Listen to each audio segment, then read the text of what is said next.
In the grim darkness of the far future, there is only war. Yet within this endless conflict, some burdens are heavier than others, some trials cut deeper than any blade, and some transformations demand not just flesh and blood, but the very essence of what it means to be human. This is the story of what it means to earn your place among the Emperor's angels of death. This is the brutal journey from mortal flesh to ceramite-clad warrior. This is what it's like to be a Space Marine scout, proving your worthiness to wear power armor in the endless darkness of the 41st millennium. The rain falls like liquid obsidian against the cracked ferrocrete of Hive Tertius's Undercity. Through the scope of a modified bolter rifle, Scout Initiate Kale Mordian watches the heretic patrol advance through the ruins below.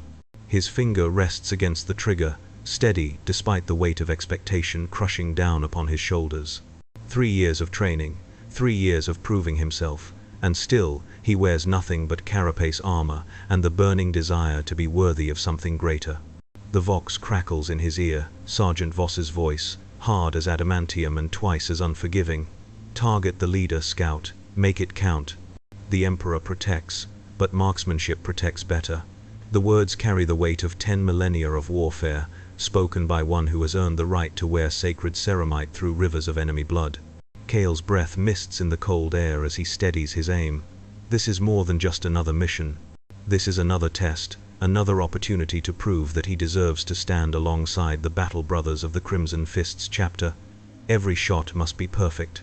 Every movement must demonstrate that he understands what it means to serve the Emperor with absolute devotion.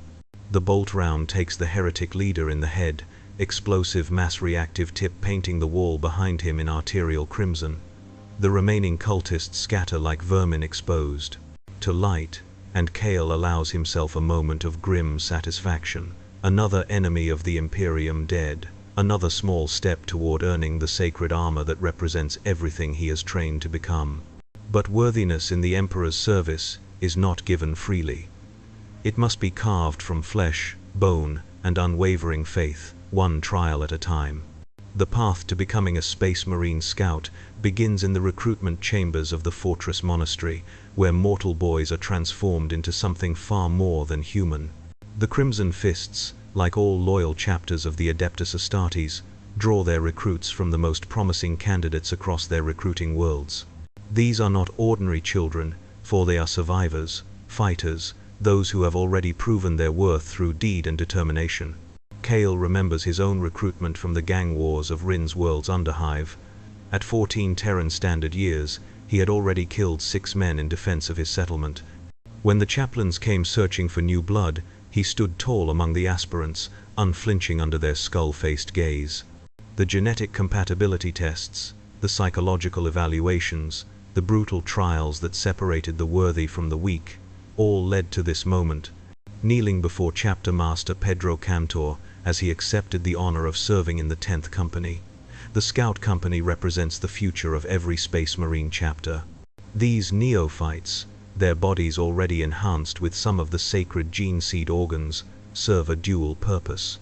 They learn the arts of war through direct combat experience, while simultaneously proving their worthiness to receive the remaining implants and the sacred power armor that marks a true battle brother of the Adeptus Astartes. In the training halls beneath the Fortress Monastery, Scout Initiates endure trials that would break ordinary men, combat training with masters who have fought for centuries, tactical instruction in the arts of reconnaissance, infiltration, and precision strikes, spiritual conditioning under the watchful eyes of chaplains who test not just physical prowess, but the purity of faith that must burn bright in every servant of the Emperor. The power armor worn by full battle brothers is more than mere protection, it is a sacred relic, each suit blessed by Tech Marines and sanctified with 10,000 years of prayers. To wear such armor is to carry the weight of the chapter's honor, to bear the expectations of heroes who have served the Emperor since the dark days of the Horus Heresy. It cannot simply be given to the untested. It must be earned through sacrifice, dedication, and absolute proof of worthiness. For Kale and his squad brothers in the 10th Company, every day brings new opportunities to prove themselves. Their carapace armor feels like paper compared to the ceramite plates worn by their battle brother instructors. Their weapons, while lethal, lack the blessed machine spirits and sacred runes of full Astartes wargear, They are powerful beyond mortal understanding, yet still shadows of what they might become. The fortress monastery never sleeps, and neither do its scout companies. Dawn brings physical conditioning that pushes enhanced bodies to their absolute limits. Obstacle courses designed to test agility, strength, and tactical thinking. Firing ranges where precision becomes as natural as breathing. Meditation chambers, where the chaplains forge spirits of pure adamantine through prayer, catechism, and the sacred rituals of the imperial creed. But it is in the field that scouts truly prove their worth. For in learning to earn their armor, they learn what it means to serve the Emperor. Cale's first combat deployment came 3 months after joining the scout company. The mission briefing in the chapter's strategium felt surreal, standing beside veteran sergeants whose scars told stories of 1,000 battles, receiving orders that would determine not just the success of the operation, but his own worthiness to continue serving the chapter. The enemy was a chaos cult that had taken root in the commercial sectors of Hive Tertius. Intelligence suggested they were preparing for some form of summoning ritual, potentially threatening millions of imperial citizens. The full battle companies were engaged in campaigns across the sector, leaving the suppression of this threat to the scout company and their veteran instructors. Sergeant Voss, a grizzled veteran whose power armor bore the scars of 2 centuries of warfare, gathered Cale's squad in the deployment bay. "You will observe, you will learn. You will follow orders without question," he stated, his voice carrying absolute authority. "The Emperor protects, but he protects those who prove themselves worthy of his protection. Today, you begin to earn that worthiness." The insertion was Cale's first taste of real warfare beyond the controlled environment of training. Drop pod deployment into hostile territory, the ceramite shell screaming through atmospheric entry before impacting in the heart of enemy-controlled territory. The moment the doors blew open, he was no longer a student, but a weapon in the Emperor's hand. Moving through the underhive with his squad brothers, Cale felt the weight of expectation like a physical burden. Every step was observed, every decision evaluated. The veteran sergeants watched from the shadows, ready to intervene if the scouts proved inadequate, but hoping to see the next generation of battle brothers prove themselves worthy of trust. The first firefight was brutal and swift. Cultists emerged from prepared positions, las fire and autogun rounds sparking off carapace armor and ferrocrete walls. Cale's training took over: target acquisition, breathing control, trigger discipline. His bolt pistol bucked in his hand as he put rounds into enemy combatants, watching them fall with the grim satisfaction of duty performed. Yet it was not the killing that marked his worth, but what came after. Brother Scout Matthias took a las round through the shoulder, burning through carapace and into enhanced flesh beneath. Without hesitation, Cale moved to provide covering fire, while another squad brother administered combat stimulants and sealed the wound. The mission continued, but something had changed. He had placed the welfare of his brothers above his own safety, acting not for glory or recognition, but from the bonds of brotherhood that bind the Adeptus Astartes together. This was the first lesson of worthiness, way A, that power armor is not earned through individual achievement, but through dedication to something greater than oneself. The daily existence of a scout is built around the doctrine of reconnaissance and rapid strike warfare. Where full battle brothers advance like armored fists, scouts move like shadows, gathering intelligence and striking at enemy weak points with surgical precision. Their missions take them behind enemy lines, into hostile territory where capture means death or worse, and where every skill learned in training becomes a matter of survival. Cale's squad specializes in long-range reconnaissance and target elimination.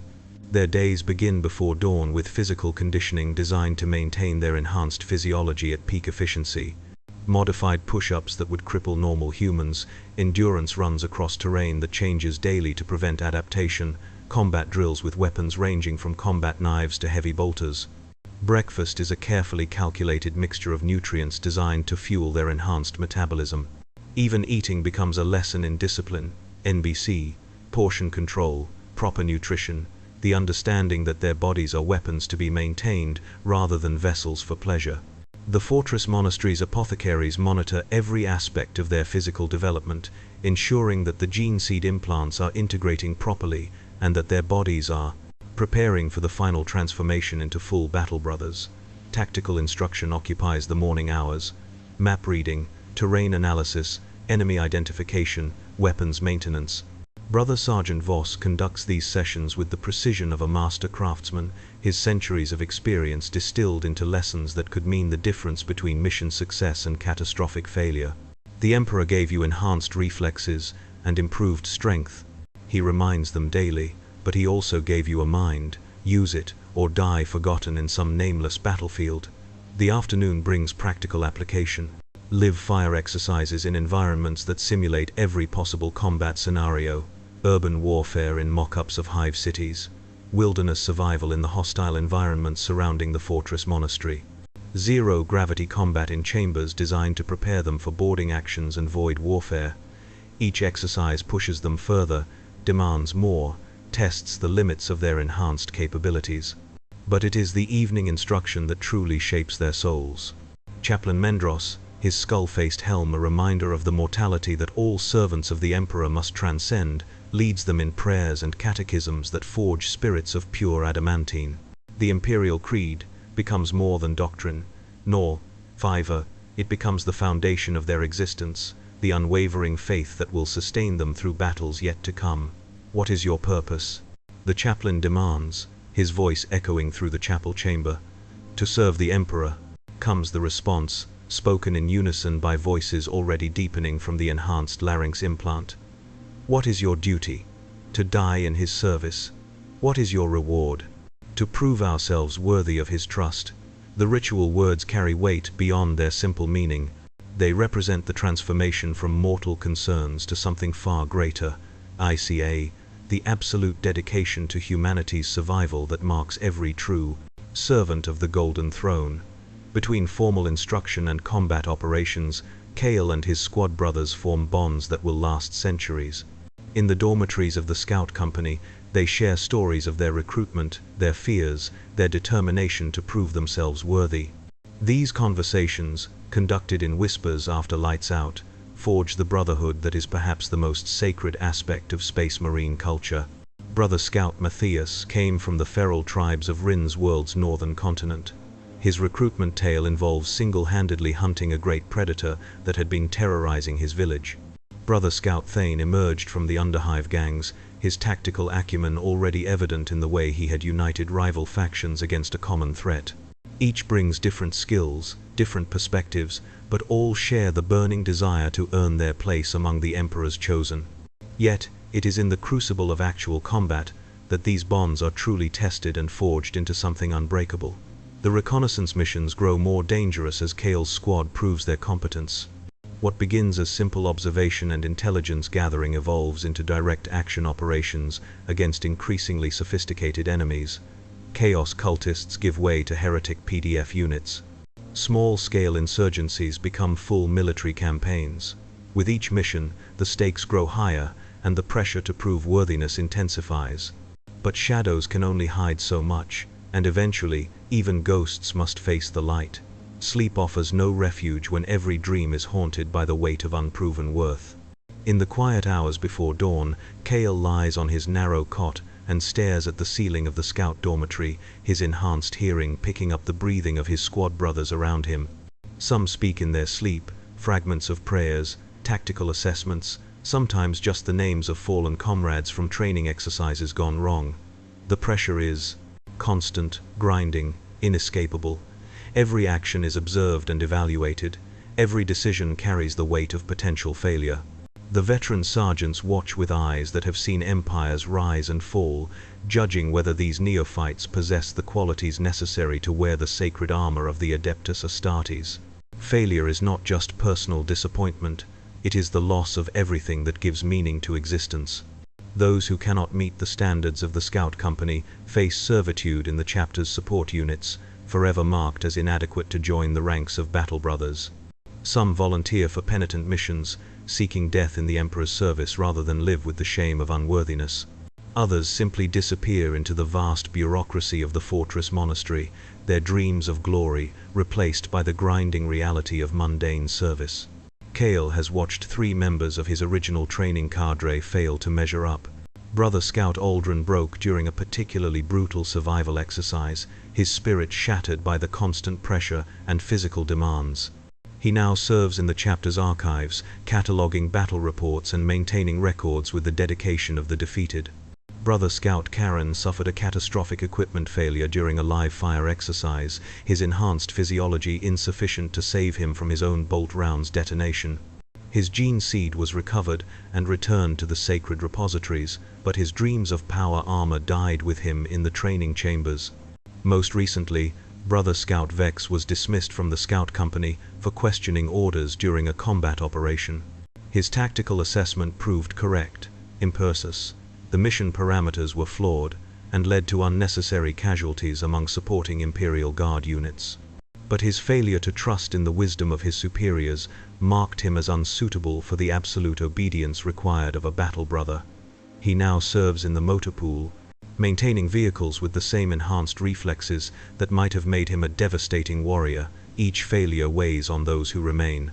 In the armor chambers of the fortress monastery, Kale stands before suits of power armor that await worthy bearers. Each piece represents 10,000 years of honor, blessed by tech marines and sanctified with the prayers of generations of warriors. The ceramite plates seem to judge him, finding him wanting, reminding him that worthiness must be earned through sacrifice rather than simply desired. The psychological pressure manifests in different ways among his squad brothers. Matthias throws himself into training with almost suicidal intensity, pushing his enhanced body beyond safe limits in pursuit of perfection. Thane becomes increasingly withdrawn, his tactical mind turning inward to analyze every possible failure scenario. Others seek comfort in prayer, spending hours in the chapter's chapels reciting catechisms and begging the Emperor for strength to prove themselves worthy. But Kale finds his burden in a different place, in the weight of responsibility for his squad brothers' survival. As they are molded into an effective combat unit, he realizes that his own worthiness is tied to their success. To earn power armor while they fail would be a hollow victory. To prove himself by abandoning them would mark him as unworthy of the brotherhood he seeks to join. This understanding brings its own terror.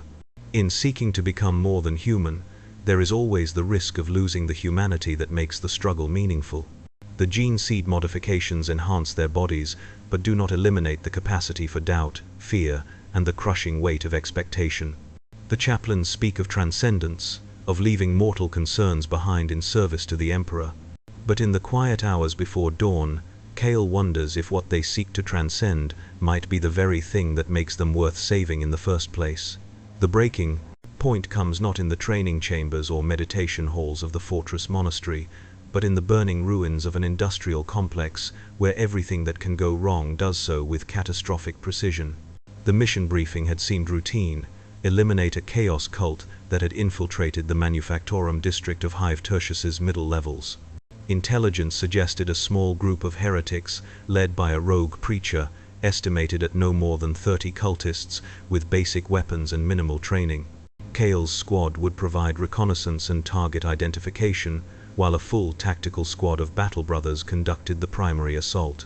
But intelligence, as Sergeant Voss constantly reminds them, is often the first casualty of warfare. The insertion goes perfectly. Drop pod deployment in a cleared zone 2 kilometers from the target, followed by a textbook advance through industrial terrain toward the suspected cultist stronghold. Kale's squad moves like shadows, their enhanced senses mapping every sight, sound, and smell in the abandoned factory complexes. The first sign of trouble comes from Brother Scout Matthias on point. His hand signals indicate movement ahead, his Bielika, more than expected, better equipped than intelligence suggested.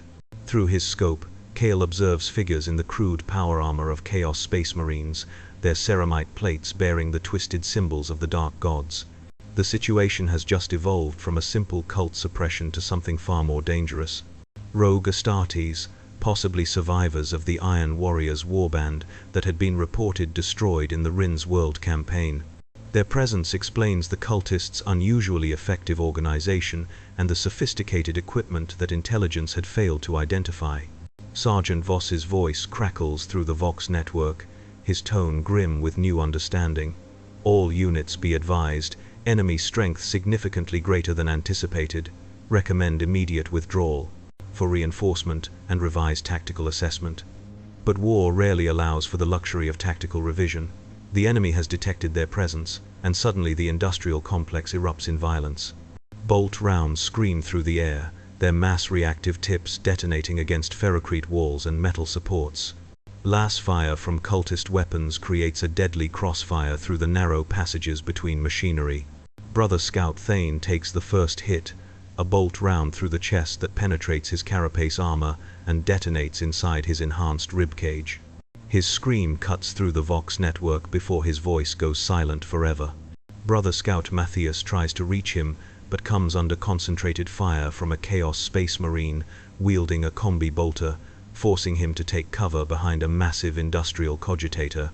The tactical situation deteriorates rapidly. The enemy has superior numbers, better positioning, and equipment that matches anything the scouts can bring to bear. Withdrawal routes are compromised by cultist infiltrators who have appeared behind their position.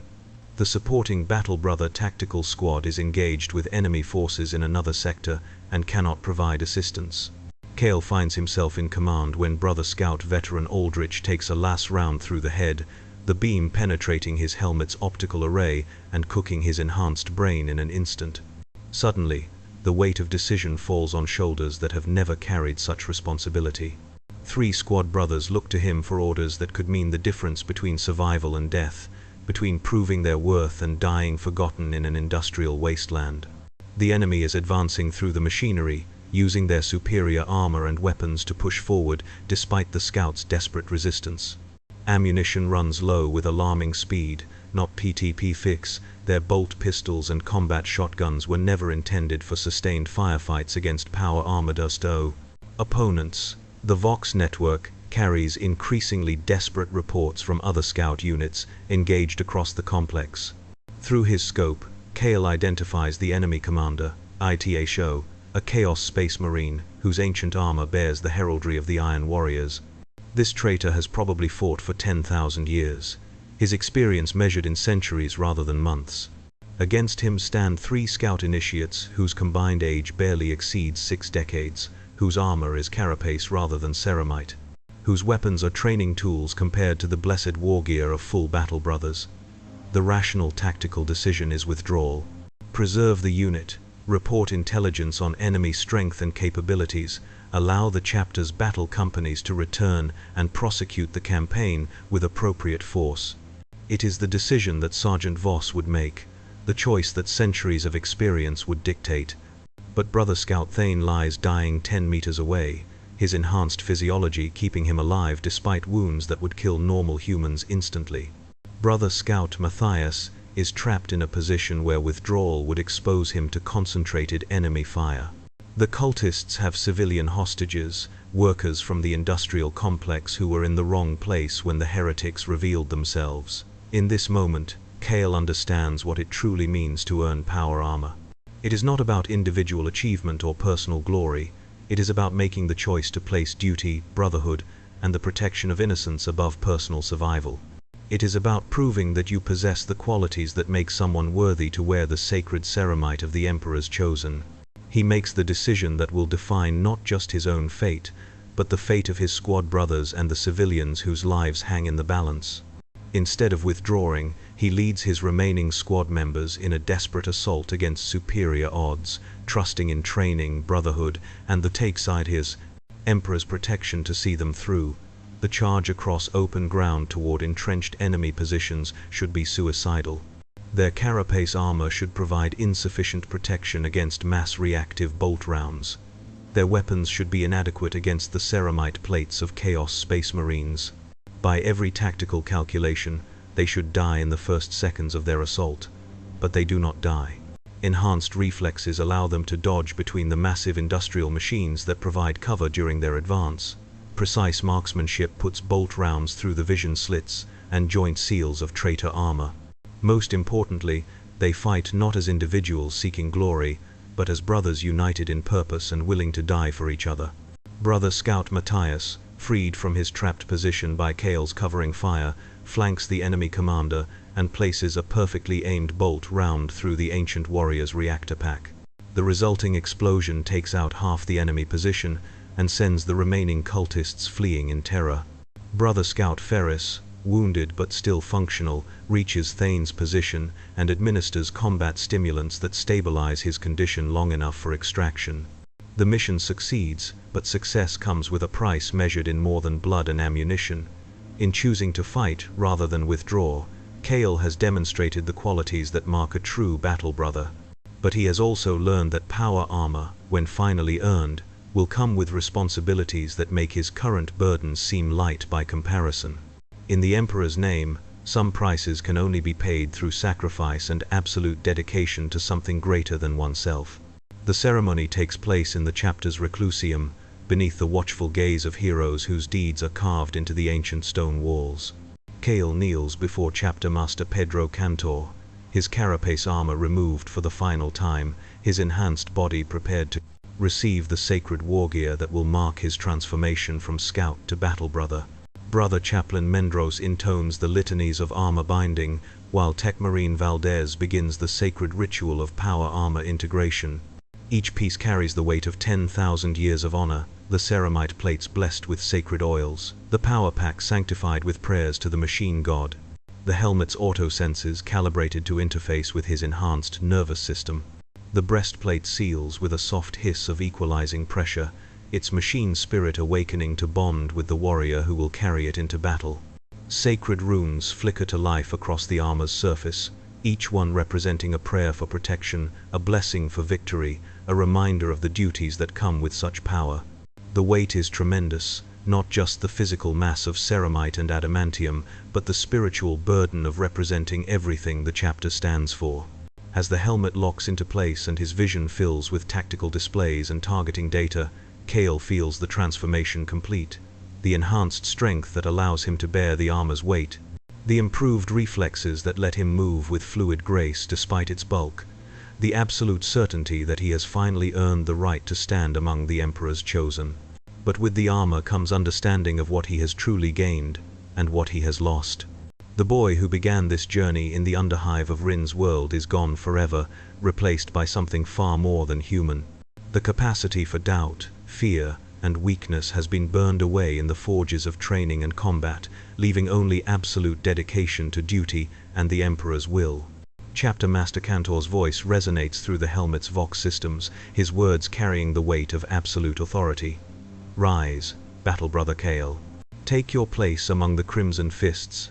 Let your deeds honor the chapter and bring glory to the Emperor of mankind.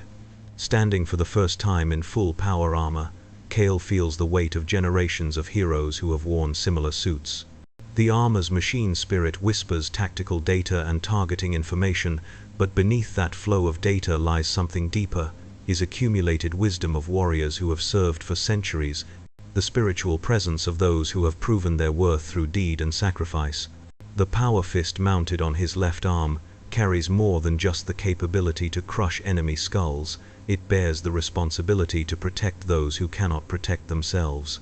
The bolt pistol at his side is not merely a weapon but a sacred trust, each blessed round a prayer for the Emperor's victory over his enemies. The combat knife secured to his belt has been sanctified with the blood of traitors and blessed with oils from holy terror itself. Brother Chaplain Mendros approaches with the final element of his transformation, AC-1, the chapter badge that will mark him as one of Rogel Dawn's sons, a defender of the Imperial Fist's legacy through the Crimson Fists chapter.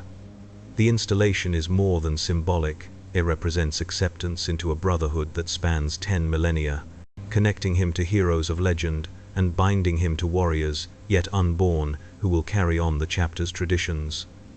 But perhaps the most profound change is not in the armor or weapons, but in perspective. As a scout, his concerns were personal, SEALs proving his worth, surviving training, earning the respect of his instructors. Now, clad in sacred ceramite, he understands that his individual existence is meaningless except as part of something far greater. He is no longer Kale Mordian of the Underhive, but Battle Brother Kale of the Crimson Fists, servant of the Emperor, defender of humanity, bearer of a tradition that stretches back to the very founding of the Imperium. The ceremony concludes with the Oath of Brotherhood, spoken in unison with his squad brothers who have also proven themselves worthy of this honor. Their voices, filtered through helmet vox systems, carry the weight of absolute conviction. By bolter and blade we serve, by faith and fury we fight, by honor and duty we die. In the Emperor's name, we are his chosen, and in his service, we are eternal. With power armor comes not just protection, but the eternal burden of the Emperor's will, and the responsibility to prove worthy of such trust with every breath drawn in service to the Imperium. 5 years have passed since Battle Brother Kale first donned power armor, and the boy who once trembled with anticipation in scout carapace has become something far removed from mortal concerns. His ceramite plates bear the scars of a dozen campaigns, each mark a testament to survival and victory against the enemies of mankind. The chapter badge on his shoulder has been re-blessed 3 times following battlefield damage, each ceremony reinforcing his bonds to the Crimson Fists and their sacred traditions. Now he stands in the same training chambers where he once struggled to prove his worth, watching a new generation of scouts undergo the trials that will determine their fate. The irony is not lost on him. The observer has become the observed, the student has become the teacher, the one who sought approval now grants or withholds it based on standards he has internalized completely. Scout Initiate Marcus reminds him of himself at that age, eager, determined, burning with the desire to prove himself worthy of power armor. The boy's movements during combat training show promise, but also reveal the impatience that must be tempered before he can be trusted with the sacred war gear of a battle brother. Like Kale once did, he sees the armor as a goal to be achieved, rather than a responsibility to be shouldered. Patience, Scout. Kale advises during a break in training, his vox-altered voice carrying the authority of proven experience. The armor will come when you have earned. Focus on proving yourself worthy of the trust it represents, not simply on the power it provides. The words echo lessons learned through pain and sacrifice, understanding purchased with the blood of squad brothers who didn't survive the journey from scout to battle brother. Marcus nods respectfully, but Kale can see the same hunger in his eyes that once burned in his own, the desperate desire to transcend mortality and take his place among the Emperor's chosen. The cycle continues, as it has for 10,000 years. Each generation of scouts must prove themselves through the same trials, face the same choices, demonstrate the same qualities that mark a true servant of the Emperor. The methods may vary between chapters, the specific challenges may differ based on recruitment worlds and local traditions, but the fundamental truth remains constant. Astartes' power armor cannot be given, it must be earned. In the armory, Kale performs the daily ritual of weapon maintenance and armor blessing, his enhanced reflexes allowing him to field strip and reassemble his bolt pistol with mechanical precision. Each component is cleaned, inspected, and blessed with sacred oils before reassembly. The power armor's systems undergo diagnostic checks, its machine spirit acknowledged and appeased through proper rituals of maintenance and respect. These rituals serve purposes beyond simple equipment care. They reinforce the sacred nature of the war gear entrusted to battle brothers, remind him daily of the responsibilities that come with such power, and maintain the spiritual connection between warrior and weapon that can mean the difference between victory and death in combat. The armor is not simply worn, it is bonded to, communed with, treated as a partner in the eternal struggle against humanity's enemies. Yet, it is in the quiet moments between training and combat that Kale most clearly understands how far he has traveled from his origins. The concerns that once seemed overwhelming, proving his marksmanship, earning approval from instructors, surviving the physical demands of training, now appear almost quaint in their simplicity. The responsibilities of a battle brother extend far beyond personal achievement to encompass the survival of the chapter, the protection of imperial citizens, and the advancement of the Emperor's will across the galaxy. The Vox system in his helmet crackles with new orders, deployment to the Badab sector, where chaos incursions threaten loyal Imperial worlds. The mission will involve deep strikes behind enemy lines, exactly the kind of operation where his scout training proves its value. But now he carries not just the skills learned in reconnaissance and stealth warfare, but the authority and responsibility of full battle brother status. Leading a combat squad of newly elevated battle brothers into their first major campaign, Kale finds himself in the position once occupied by Sergeant Voss.com, the veteran whose experience guides untested warriors through their initial trials. The weight of their survival rests on his shoulders, just as his own survival once depended on the wisdom and sacrifice of those who had already proven themselves worthy. The drop pod insertion reminds him of his first combat deployment as a scout, but everything has changed. Where once he wore carapace and carried basic weapons, now he bears the full panoply of an Astartes warrior. The ceramite plates of his power armor turn aside las fire that would have wounded or killed him as a scout. The Stormbolter mag locked to his backpack provides firepower that dwarfs anything available to reconnaissance units. Most importantly, he carries the authority to make decisions that affect not just his own survival, but the success of the entire operation. In the heat of combat against Chaos cultists and their daemon allies, Kale draws upon lessons learned during countless scout missions. Movement between cover, target prioritization, coordination with squad members, any team, all skills honed during his years in carapace armor, now enhanced by the capabilities that come with full battle brother status. But the most important lesson remains unchanged, that individual prowess means nothing without the bonds of brotherhood that tie the squad together. When battle brother Severus falls to a daemon's claw, Kale's response is immediate and instinctive. He advances into melee combat, his power fist crackling with energy as it pulverizes the warp-spawned creature's skull. The action saves his fallen brother's life and eliminates a threat to the entire squad, but more importantly, it demonstrates the same willingness to sacrifice for others that once marked his own worthiness to wear power armor. The cycle perpetuates itself through action and example, each generation of battle brothers passing on the lessons learned through their own trials to those who follow. In protecting his squad brothers, Kale honors the memory of those who protected him during his own journey from scout to Astartes. In demonstrating the values that earned him his armor, he helps ensure that those same values will be preserved in the warriors he trains and leads. For in the grim darkness of the far future, worthiness is not a destination reached, but an eternal journey, undertaken in service to the Emperor and the survival of humanity itself. The philosophical implications of the scout system extend far beyond simple military training into the very heart of what defines the Adeptus Astartes as an institution. Imperial scholars and chapter historians have debated for millennia whether the necessity of earning power armor serves primarily practical or spiritual purposes, but those who have lived the experience understand that both aspects are inseparable.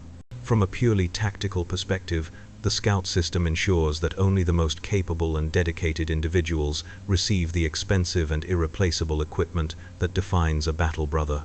Power armor represents not just protection but the accumulated technological achievement of the dark age of technology, preserved and maintained through 10,000 years of constant warfare. Each suit requires months of work by skilled tech marines, blessed components that cannot be easily replaced, and machine spirits that must be carefully nurtured and maintained. To grant such equipment to untested individuals would be wasteful beyond measure and potentially catastrophic if that equipment were lost through incompetence or cowardice. But the deeper purpose lies in the psychological and spiritual transformation that occurs during the earning process. A scout who receives power armor through achievement understands its value in ways that cannot be taught through instruction alone. They have experienced vulnerability, felt the weight of inadequacy, and proven their worth through sacrifice and dedication. When they finally don the sacred ceramite, they carry with it not just protection but the memory of what it means to be without such power. Different chapters approach scout training with variations that reflect their unique cultures and operational requirements.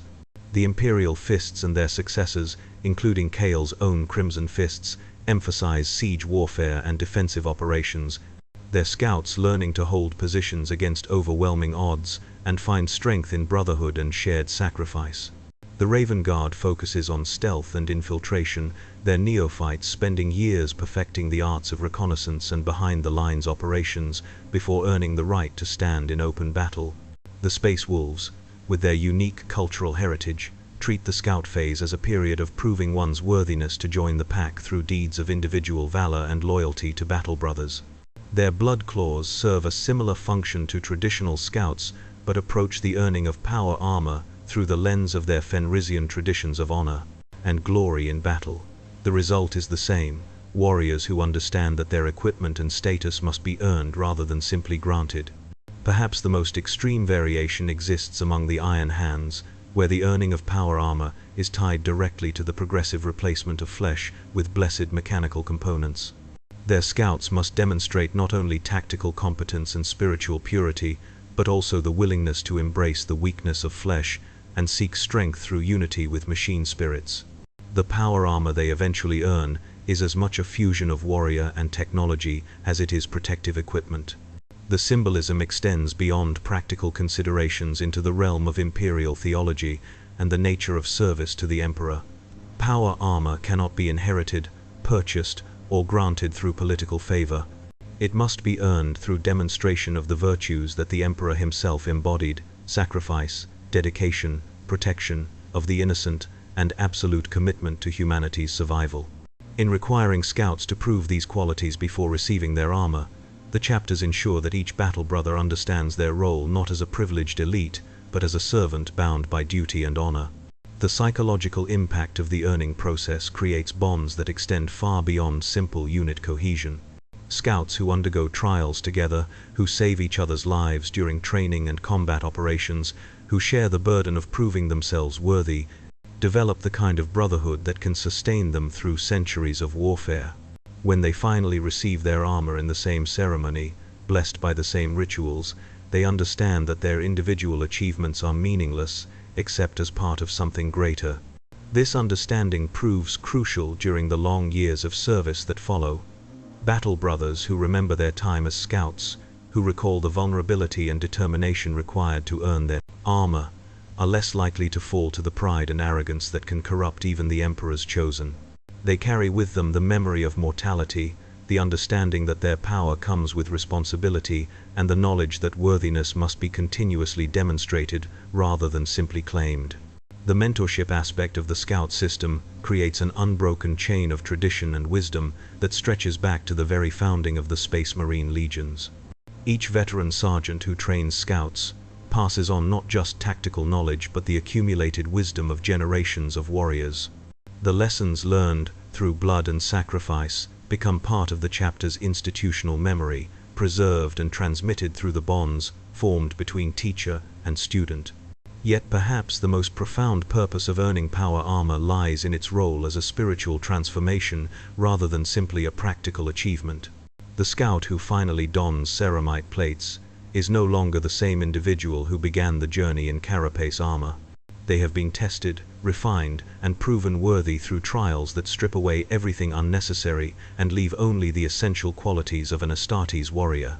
The armor they wear is not just protection but a physical manifestation of that spiritual transformation, a sacred trust that represents their commitment to something greater than individual existence. In the broader context of imperial military doctrine, the scout system serves as a model for the kind of earned leadership and proven competence that sustains the Imperium across 1,000,000 worlds.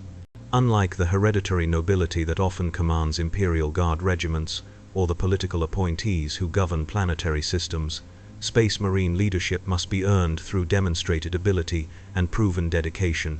The result is an institution that remains effective across 10 millennia of constant warfare, led by individuals who have proven their worth rather than simply inherited their positions. Yet perhaps the true purpose lies not in the armor earned, but in the brotherhood forged through the process of earning it. In the end, the journey from scout to battle brother represents something far more profound than military training or equipment allocation. It embodies the fundamental transformation from mortal to something approaching the divine, from individual to part of an eternal brotherhood, from seeker to guardian of humanity's future. The power armor that marks the completion of this journey is not simply protective equipment, but a sacred trust, a physical manifestation of worthiness earned through sacrifice and dedication. Every Space Marine chapter begins with the same raw material: young humans possessed of the genetic compatibility and spiritual strength necessary to survive the transformation into Astartes.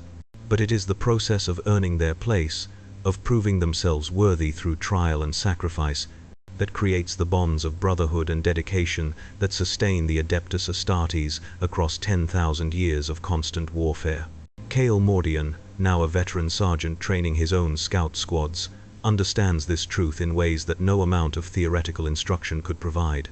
The boy from Rin's World's Underhive, who once trembled with anticipation at the thought of wearing power armor, has become something far greater, Impioa, a guardian of traditions that predate the Imperium itself, a teacher whose lessons are written in blood and brotherhood, a servant of the Emperor whose worthiness has been proven through deed rather than birth. The armor he wears bears the scars of a dozen campaigns, each mark a testament to survival against impossible odds. The bolt pistol at his side has ended the lives of countless enemies of mankind, its blessed ammunition sanctified with prayers for the Emperor's victory. The power fist that serves as his badge of office has crushed the skulls of traitors, daemons, and Xenos, abominations across half a dozen star systems. But more than the weapons and armor, he carries the weight of memory, 2140, the faces of scout brothers who didn't survive their trials, the lessons learned through pain and loss, the understanding that power armor represents not achievement, but responsibility. When he looks at the eager young faces of new scout recruits, he sees himself as he once was, burning with the desire to prove himself worthy of something greater. The training chambers echo with the same sounds that shaped his own transformation, to the impact of practice rounds against target dummies, the harsh breathing of enhanced lungs pushed to their limits, the quiet prayers of neophytes seeking the Emperor's blessing on their efforts. The cycle continues, as it has for millennia, each generation proving themselves worthy of the trust placed in them by those who came before. In the grim darkness of the far future, there is only war. But within that endless conflict, there exists something that transcends the simple brutality of combat, the bonds of brotherhood forged through shared sacrifice, the traditions passed down through generations of proven warriors, and the understanding that true worth cannot be given but must be earned through dedication to something greater than oneself. The power armor that protects the bodies of battle brothers is important, but it is the brotherhood that protects their souls. The weapons they carry are blessed, but their faith is what gives those weapons meaning. The training they receive is comprehensive, but it is the trials they overcome that truly prepare them for the battles ahead. Every scout who begins the journey toward earning power armor carries within them the potential to become something legendary, a guardian of humanity, a servant of the Emperor, a bearer of traditions that stretch back to the very founding of the Imperium. Not all will succeed.